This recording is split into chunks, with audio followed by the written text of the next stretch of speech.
जब ये सब श्रृंखला मनोज किंग कॉमिक्स में बड़ी चर्चा में बनी हुई थी और सेंटर ऑफ अट्रैक्शन थी ये सब कॉमिक्स और पब्लिकेशन बॉक्सर। तो ये वक्र सीरीज और वक्र जब निकला था तो हम लोगों के लिए सेंसेशन था, क्योंकि ये नया हीरो था, इसका जो लुक वगैरह था ये काफ़ी ज़्यादा मतलब अच्छा था। उस समय तो समझ में नहीं आता था, लेकिन बाद में हम लोगों ने ये एनालाइज़ किया कि नहीं, ये कैरेक्टर अच्छा है, पढ़ना चाहिए इसको। हाल के टाइम में भी कुछ सीरीज में दिखाया गया, लेकिन प्रेजेंटेशन इनकी अच्छी नहीं की गई, बढ़िया प्रेजेंटेशन नहीं थी। नए जितने भी सीरीज आए हैं किंग राज कॉमिक्स के, तो प्रेजेंटेशन वगैरह अच्छी नहीं रही है। महानागायण जितनी भी, और दूसरा मार्वल डीसी जैसे IDW वगैरह हो गया, डार्क हॉर्स, ये सब कॉमिक सीरीज हो गए। तो ये सब पब्लिकेशन जो है कि अपने में इम्प्लीमेंटेशन करते रहते, लेकिन ये सब जो सीरीज है या ये सब जो कैरेक्टर है ये सब नहीं कर पाते हैं। बॉक्सर वक्र सीरीज, बॉक्सरों के इनाम में दूंगा उनके हाथ काट कर। अमेरिका का नगर लॉस वेगास, जहां हो रही है विश्व वर्ल्ड काई boxing championship Holyfield boxing arena में। इस बार चैंपियनशिप में भारी अपडेट्स हुए हैं। यकीन नहीं आता, 6 वर्गों में भारतीय मुक्केबाज फाइनल में लड़ रहे हैं। ऑलराउंडर वक्र तथा कोच कृष्णकांत भी बॉक्सिंग का सीधा प्रसारण देख रहे थे। सर, बॉक्सिंग में भारत का नाम बहुत पीछा था, अचानक इतने सारे चैंपियनों का पैदा हो जाना सुखद आश्चर्य है। शायद कोई नया कोचिंग मेथड अपनाया गया है। मैं स्वयं चकुर हूँ वक्र, स्वयं चकित हूँ। 100 किलोग्राम वर्ग में भारत के पंचम ने बुल्गारिया के सोगारिन को रस्से पर झुला दिया है। रिंग नंबर 3 में कृपाल ओझा, केओ के नाम से प्रसिद्ध, ने अपने प्रतिद्वंदी को झूल चटा दी थी। 8, 9, 7, 6, 5, 4। सुपर हैवीवेट में हुकम सिंह जर्मनी के कलीन सामान को राइट हुक मार मार कर लुगदी बना दे रहा था। ठपाक। होश दिखा अपना जोश। तोड़ा जवाब नहीं पापे, क्यों जिंदाबाद। मुक्का था भारत के अब्दुल सलाम का और नाक कोलंबिया के रोमालुस की।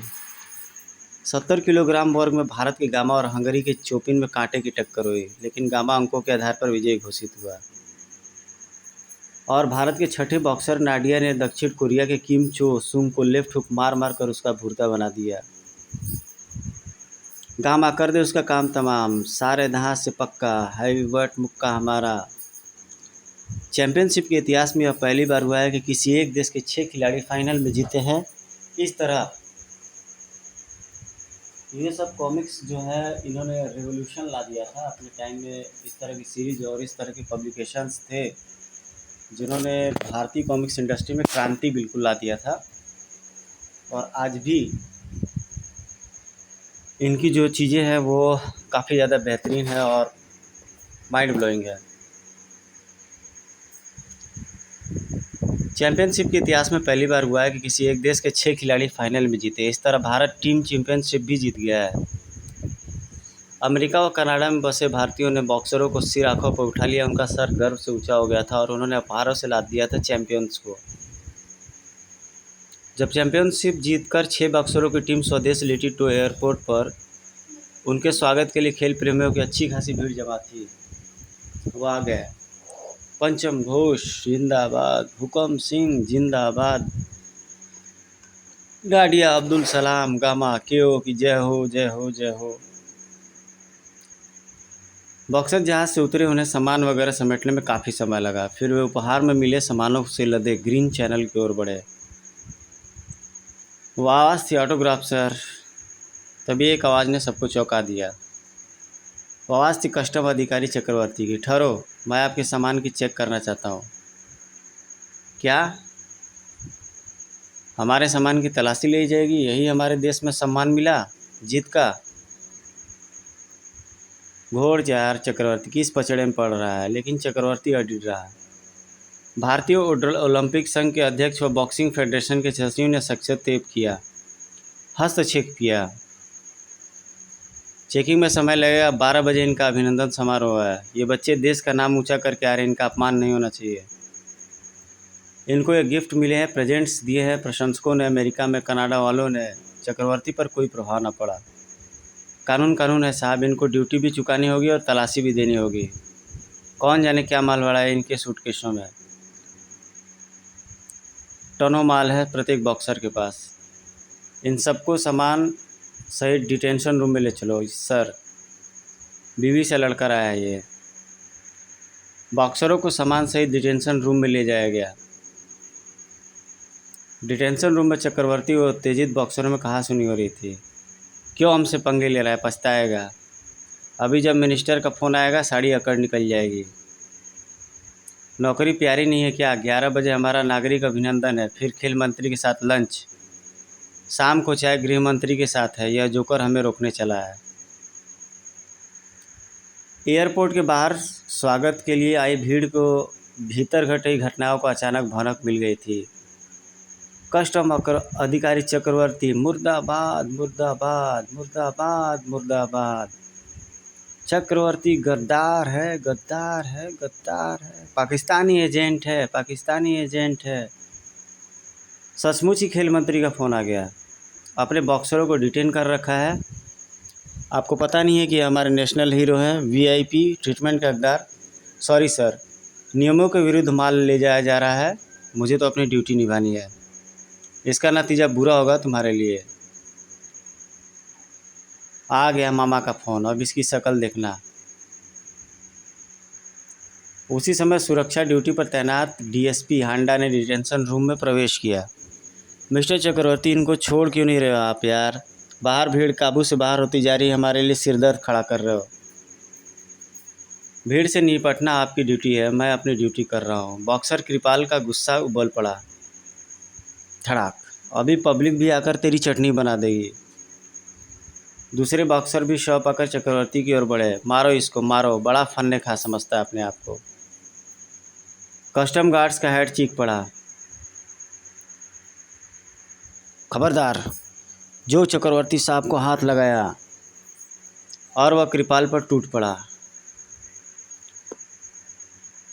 8-10 कस्टम गार्ड्स दूसरे बॉक्सरों को पीटने लगे। सिखा दो इन सबक इन बैलों को कि ड्यूटी पर तैनात एक सरकारी कर्मचारी पर हमला करने का क्या मतलब होता है। फ़ोन की घंटी फिर बज उठी। अब किसका फ़ोन हो सकता है? फ़ोन गृह सचिव का था। चक्रवर्ती, तुम क्यों विवाद खड़ा कर रहे हो? जिन बॉक्सरों की सारे देश की जनता जय जयकार कर रही है, उनका अपमान कर तुम सरकार को बदनाम कर रहे हो। गृह सचिव का फ़ोन था ये। फ़ौरन छोड़ दो इन्हें। गृह मंत्री तुम्हें सस्पेंड करने का नोटिस जारी कर चुके हैं। सस्पेंड करने की ज़रूरत नहीं है सर, मैं खुद ही त्यागपत्र दे रहा हूँ अभी। और चक्रवर्ती ने त्यागपत्र दे दिया। उधर सारे बॉक्सर छूटकर मैं सामान के साथ आ गए बाहर, उस स्वागत करने के लिए जनता की बाहों में। Well done boys, well done, हमें तुम्हारे ऊपर नाज है, नाज है, शाबाश। भारी स्वागत किया गया बॉक्सरों का डिटेंशन रूम से छूटने के बाद। डिटेंशन रूम एक ऐसा रूम होता है जहाँ पे सामान वगैरह का चेक होता है, कस्टम विभाग एयरपोर्ट्स वगैरह पर। उस शाम चक्रवर्ती घर आए नहीं थे। उनका परिवार बैठा टीवी देख रहा था कि मुंह पर रुमाल बांधे कुछ गुंडों ने भीतर प्रवेश किया। आज डैडी इतने लेट कैसे हो गए? स्पेशल ड्यूटी लग गई होगी बेटे। तभी सबने पीछे से आहट सुनी। कौन? गुंडों ने उत्तर दिए बिना सामान तोड़ना फोड़ना शुरू किया। नहीं मत तोड़ो, ठनाक, खैश खिलाक। एक गुंडे ने श्रीमती चक्रवर्ती को थप्पड़ मारा, तड़ाक। उससे पहले कि बच्चे चिल्ला उठते, उन्हें दूसरे गुंडों ने पकड़ लिया और पीटना शुरू कर दिया। बच्चों को भी उन्होंने नहीं छोड़ा। आधे घंटे बाद चक्रवर्ती घर पहुंचे तो उन्हें शौक लगा अपने बीवी बच्चों और घर की हालत देखकर। भिम्मी पॉम, भिम्मी पॉम। किसने किया यह सब? किसने किया? कोई कुछ तो बोलो। दूसरे दिन कृष्णकांत और वक्र के बीच चर्चा हुई। वक्र, कल उन बॉक्सरों और कस्टम वालों के बीच हुई मारपीट की खबर पढ़ी तुमने? हाँ अंकल, ऐसा लगा जैसे वे कोई पुरानी दुश्मनी निकाल रहे हो एक दूसरे से।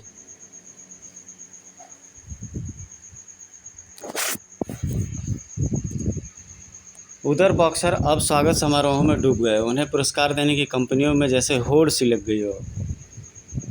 हुकुम सिंह का अभिनंदन करता है एमआरएफ, टीआरएफ टायर्स। पार्टी समाप्त होने के बाद रात को 2 बजे हुकुम सिंह रिट्ज होटल से चला अपनी मारुति में। लेकिन जैसे ही उसने अपनी गली मोड़ी, टायर चित्कार कर उठे।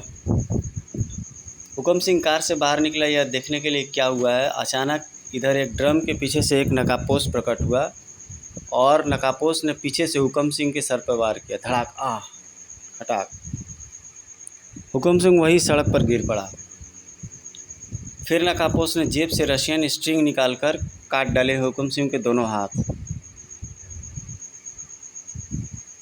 अपना काम पूरा कर नकाबपोश अंधेरे में लुप्त हो गया। सुबह दूध लेते जाने लोगों ने लाश देखी और पुलिस को खबर दी। तब हत्या सुनियोजित थी। सड़क पर टायर बर्स्ट करने के लिए कीलें बिछाई गई थी, लेकिन हाथ क्यों काट लिए गए? शाम के समाचारों ने सुर्खियों में खबर छापी। चैंपियन मुक्केबाज की रहस्यमय हत्या, हाथ काटे गए। दूसरे दिन अब्दुल सलाम फ़कीरी मस्जिद से जुम्मे की नमाज़ पढ़कर निकल रहा था कि उसे पसली में कांटा सा लगता हुआ महसूस हुआ। पीछे वाले व्यक्ति ने क्षमा याचना की। माफ़ कीजिए साहब, मेरा छाता लग गया है शायद आपको। चक्कर आ रहे हैं मुझे। सलाम को लड़खड़ाता देख साथ चल रहे व्यक्ति ने सहारा दिया।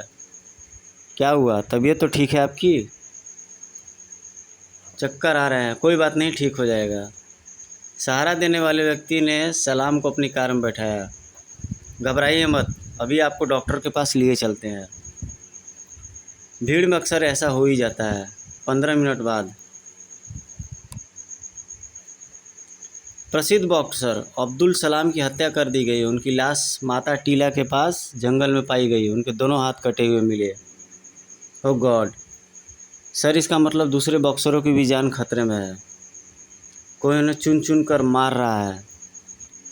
खेल मंत्री ने घोषणा की। सरकार ने बाकी बॉक्सरों की सुरक्षा के लिए उनके साथ कमांडोज तैनात कर दिए हैं।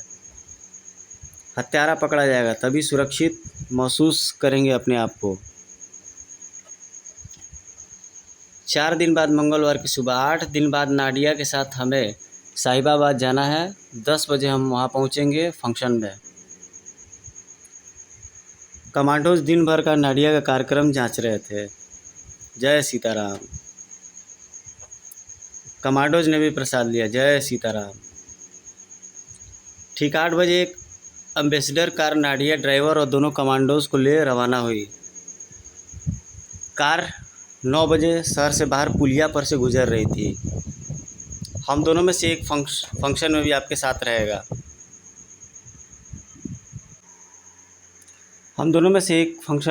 साथ रहेगा। तभी 2 खौफनाक धमाके हुए एक साथ। दोनों कमांडोज एक साथ टाइम बम की तरफ फट पड़े। भड़ाम।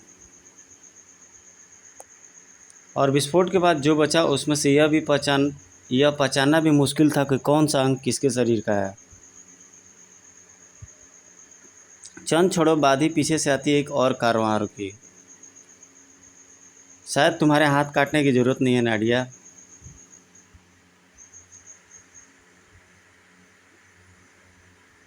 क्या? हाईवे नंबर 6 पर? अभी आते हैं।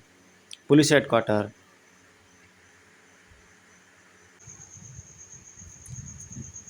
रहस्यमय हत्यारा एक और बॉक्सर को मारने में सफल हो गया, 2 कमांडो गार्ड्स के होने के बावजूद। Yes sir.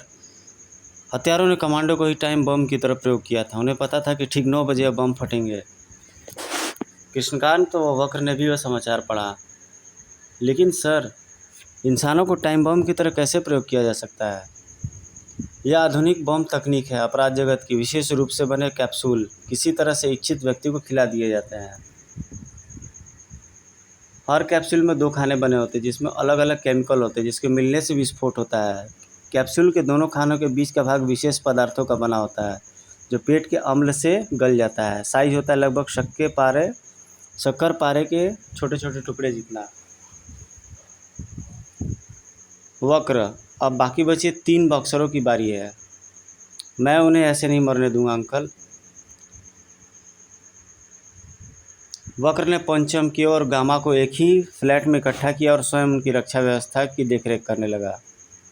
आप लोग बाहर का कुछ नहीं खाएंगे, पानी तक नहीं पीना है आपके लिए, खाना पुलिस मैस से आएगा। कमरे में मेरे सिवा और किसी दूसरे व्यक्ति को नहीं जाने देना है। अभी और कमांडोज की व्यवस्था की जा रही है, तब तक 2-4 यहीं, 2 यहाँ दरवाजे पर, 2 बाहर गेट पर और 2 कमांडोज खिड़की के नीचे पहरा देंगे। उसी रात पंचम घोष को एक समारोह में 1 लाख का चेक भेंट किया जाना था एक कोल्ड ड्रिंक कंपनी द्वारा। पंचम के साथ मैं खुद जाऊंगा एक कमांडो को लेकर। आप लोग किसी भी हालत में कमरे से बाहर नहीं जाएंगे। हम 1 बजे तक लौटेंगे, तब तक होशियार रहना। हम बाहर गेट वाला एक गार्ड ले जाएंगे अपने साथ। वक्र पंचम और कमांडो गार्ड को लेकर सेंचुरी होटल की ओर चल दिया। क्या एमयू ने सभी बॉक्सरों को मारुति वैनें भेंट की हैं? हाँ। फ्लैट के द्वार पर पहरा देते कमांडो से एक और कमांडो आ मिला। हमें स्पेशल प्रोटेक्शन ग्रुप से हटाकर भेजा गया है। हम 4 आए हैं, 2 गेट पर, एक पीछे खिड़की के नीचे और मैं यहाँ। सुबह 6 कमांडो और आ जाएंगे। इनको क्या मिनिस्टरों से भी ज़्यादा खतरा है? 3 मारे जा चुके हैं भाई। बेवकूफ़ बेवकूफ़ बेवकूफ़।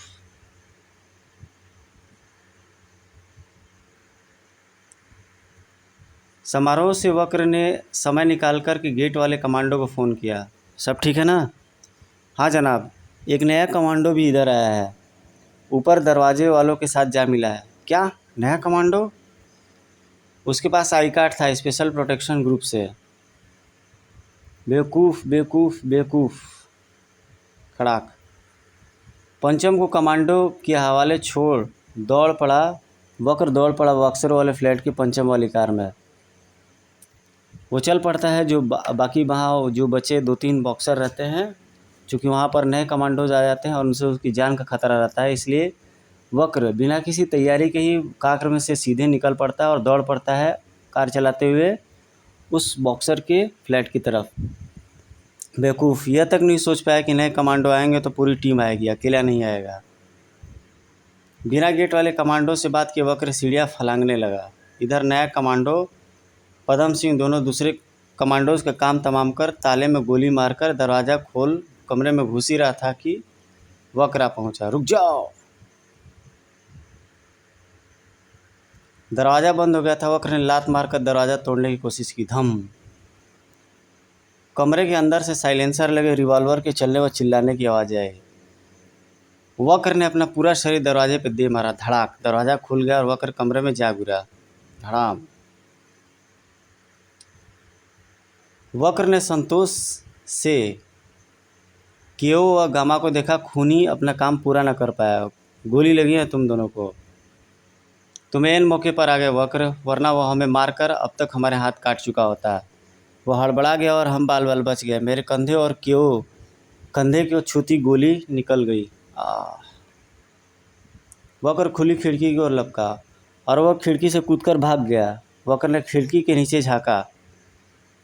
ठीक कमांडो उसके ऊपर गिरा होगा। वो भाग गया लेकिन अपने मकसद में कामयाब न हो पाया।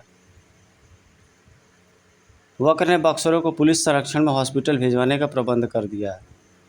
तभी कंपनी की कार में पंचम और उसका बॉडीगार्ड कमांडो भी आ गए। क्यों होला आशुन दादा आशुन? कुछ नहीं दादा, क्यों और गामा को चेक आपके लिए भेजा है। वो हमको नहीं छोड़ेगा वक्र बाबू, हमारा हाथ काटेगा। आमी मोरबो। तुम्हें कुछ नहीं होगा पंचमदा, मैं हूं ना तुम्हारे साथ। हम मोर जाएगा वक्र। वो दोनों कमरे में पहुंचे। खून, हाथ काट दिया उन दोनों का। सच बताओ वक्र बाबू।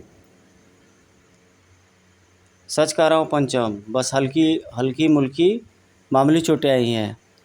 हम अभी मेरे घर चलते हैं तीनों का सामान लेकर, कुछ दिन में वो दोनों भी हॉस्पिटल से मेरे घर आ जाएंगे। तुम तीनों रहोगे मेरे घर पर, मेरे संरक्षण में 24 घंटे मेरी आंखों के सामने। वक्र पंचम व सामान के साथ घर पहुंचा। अच्छा हुआ तुम इन्हें यहाँ ले आए, हमारा घर भी तो एक किला है। यही मैंने सोचा है सर। 1 घंटे बाद केओ व गामा भी रात में किए गए ऑपरेशन के बाद सीधे वक्र के पास पहुंच गए। बस रोज़ दोपहर को डॉक्टर यहाँ आकर ड्रेसिंग कर लिया करेगा, इसका प्रबंध हो चुका है। खूनी यहाँ नहीं आ पाएगा। अगर हत्यारा पकड़ा जाए तो सारा झंझट ही समाप्त हो जाएगा। उसके लिए हमें उसे निमंत्रण देना पड़ेगा सर। अभी 2 दिन वह बॉक्सर वक्र के घर पर रहेंगे। फिर लिखा है सुरक्षा के लिए सेना में संरक्षण में उन्हें किसी अज्ञात स्थान पर ले जाया जाएगा। सुबह 3 बजे एक साया बिना आवाज़ के कमरे में उतरा। साया ने पलंग पर सोते बॉक्सरों को पर साइलेंसर युक्त रिवॉल्वर से फायर किया। पिट पिट पिट पिट पिट पिट पिट। तभी कमरा प्रकाश में नहा गया। बिस्तर में तकिया है। हमें आज तुम्हारे आने की पूरी उम्मीदें थी। कल सुबह बॉक्सरों की सेना के संरक्षण में अज्ञात स्थान पर ले जाया जाना था। वह झूठी खबर हमने समाचार पत्रों में जानबूझकर छुपाई थी, समझे। नकाबपोश ने भागने के लिए खिड़की पर छलांग लगाई, लेकिन वक्र चौकन्ना था। वक्र ने एक ही झटके में उसका नकाब उतार दिया। मुझे तो पहले ही अंदाज़ा था कि नकाबपोश और कोई नहीं हो सकता। यही है वह कस्टम अधिकारी। नकाबपोश भूतपूर्व कस्टम अधिकारी चक्रवर्ती था। चक्रवर्ती खूनी हत्यारा। मैं खून पी जाऊंगा इसका, मार डालेगा इसको, मारो इसको। वक्र ने पंचम को रोका। अब फैसला कानून करेगा। कानून नहीं, हम करेगा। यह क्रिकेट मैच नहीं है, नियम कानून की बात मत करो। यह हम लोगों का भाई का खून किया, हम इसका खून पिएगा। पंचम ने वक्र को एक घूंसा जड़ दिया। हट जा एक तरफ, धाड़। फिर वक्र भी टूट पड़ा पंचम पर। पंचम लेफ्ट हुक से चित्त हो गया। वक्र का राइट व लेफ्ट हुक केओ व गामा के जबड़े पर पड़ा और दोनों भी पंचम के पास ही ढेर हो गए।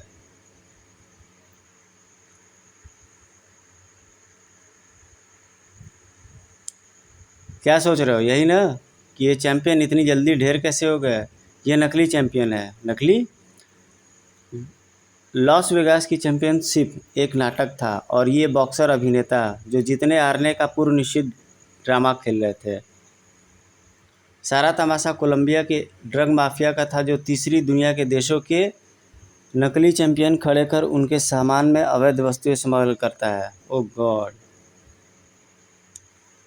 अच्छा हुआ सबूत लेकर पनामा से चला। इंटरपोल का हेलीकॉप्टर दुर्घटनाग्रस्त हो गया, वरना क्या? वरना भारत में अंतर्राष्ट्रीय बॉक्सिंग प्रतियोगिता में भाग लेने पर 8-10 वर्ष का प्रतिबंध लग जाता। क्या तुमने इसीलिए इनकी हत्याएं की? नहीं, इसका एक कारण और भी था। मैं इन्हें तब से जानता हूं जब मैं एक पुलिस इंस्पेक्टर था। नाम था मेरा आशुतोष गांगुली। शक्ल भी और थी मेरी। यह 6 रेलवे स्टेशन पर मुसाफिरों का सामान उड़ाया करते थे। फिर इन्हें मैंने मदर मारिया के मिशन में भर्ती कराया। वहाँ भी इन्हें कुछ सप्ताहों में ही निकाल दिया गया। ये मिशन के पैसे चुराकर जुआ खेलते पकड़े गए थे। फिर मैंने अपने इन्हें घर पर आश्रय दिया। तीसरे दिन जब मैं ड्यूटी से लौटा तो ये 6 मेरे घर की कीमती सामान लेकर फरार हो चुके थे और मेरी छोटी बहन पंखे से लटक रही थी। तब से मैं इनकी तलाश में था। मेरी इंटरपोल की ड्यूटी के दौरान माफिया द्वारा फतवा दिए जाने पर मुझे बचाने के लिए प्लास्टिक सर्जरी कर मुझे नया व्यक्तित्व दिया गया था। वह कस्टम अधिकारी के रूप में नियुक्त कर दिया गया था सरकार द्वारा एक नए नाम से। इनके तीव्र चित्र देखते ही मैं इन्हें पहचान गया था। आगे का फैसला कानून करेगा चक्रवर्ती, नहीं वक्र। मैं साइनाइड कैप्सूल निगल चुका हूँ, मैं चला, एक क्षण में ही चक्रवर्ती ढेर हो गया। वक्र, हमें इनके सामान की तलाशी लेनी चाहिए ताकि पता चले कि चक्रवर्ती की बात कहाँ तक सच है। वक्र ने उनके सारे बक्से और सूटकेस खोल डाले। इनमें तो 15-20 घड़ियाँ ही मिली, और वो पंच बैग। अजीब सा नहीं लगता कि एक बॉक्सर अपने साथ 5-6 पंच बैग लिए फिर रहा है। तीनों के पास 18-20 है। वक्र ने एक पंचिंग बैग खोला। इसमें तो लकड़ी के बुरादे के बीच एल्युमिनियम कंटेनर रखे हैं, सील्ड। क्या हो सकता है इसमें? तभी मैं बताता हूँ इसमें क्या है। दरवाजे पर रिवॉल्वर ताने पंचम खड़ा था, पीछे गामा और केओ। तुम दोनों को मरना है और चक्रवर्ती मर ही चुका है, यह बताने में हर्ज नहीं है कि इन कंटेनरों में प्लूटोनियम है। परसों जम्मू में हमारा अभिनंदन है, वहाँ पाक एजेंट इस प्रकार के पंचिंग बैग हमारे सामान में रख इन्हें रातों रात सीमा पार पाकिस्तान पहुँचा देंगे, और पाकिस्तान एटम बम बनाएगा।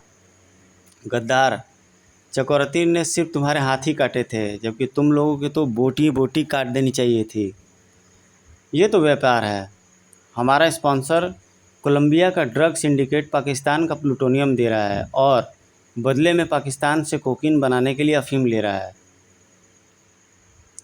तुम दोनों में से पहले कौन मरना चाहता है?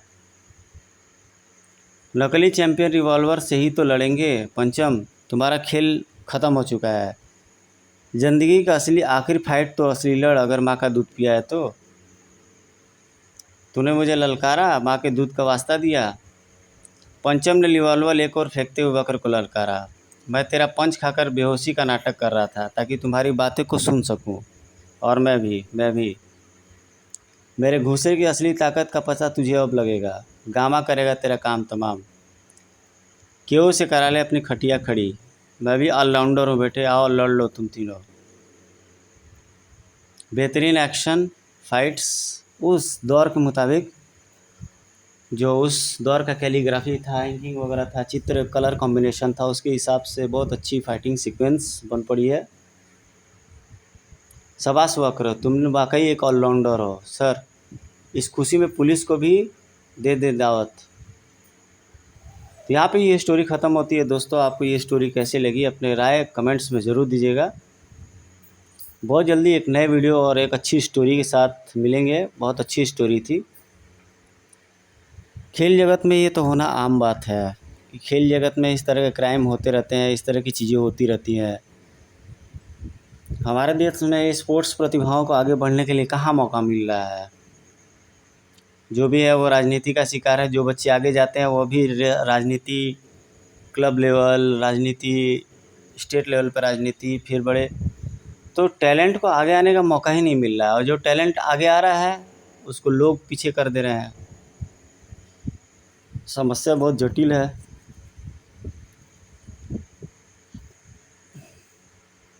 बहरहाल काफ़ी अच्छी स्टोरी रही है वक्र की। खेल जगत पे एक और बढ़िया कॉमिक्स। तो कॉमिक्स पब्लिकेशन जितनी कंपनियां हैं, एक बार कोशिश ये करनी चाहिए कि एक अच्छा चीज़ बनाए, एक अच्छा मतलब कि प्रेजेंटेशन के साथ, तो ज़्यादा लोगों का अट्रैक्शन होगा। पुराने कैरेक्टर्स है जैसे हवलदार बहादुर हो गए, क्रू बॉन्ड हो गए, राम रहीम हो गए, तो इनको अलाइव करना चाहिए। एक बार कोशिश तो किया जाना चाहिए कि कम से कम कुछ कैरेक्टर्स को लाया जाना चाहिए। मानते हैं कि इसका जो मार्केट है अब पहले की तरह से नहीं है, लेकिन आज भी इसके रीडर्स हैं, और आज भी इसके जो कॉमिक्स प्रेमी हैं आज भी हैं, जगह जगह वेरियस हर जगह पे फैले हुए हैं।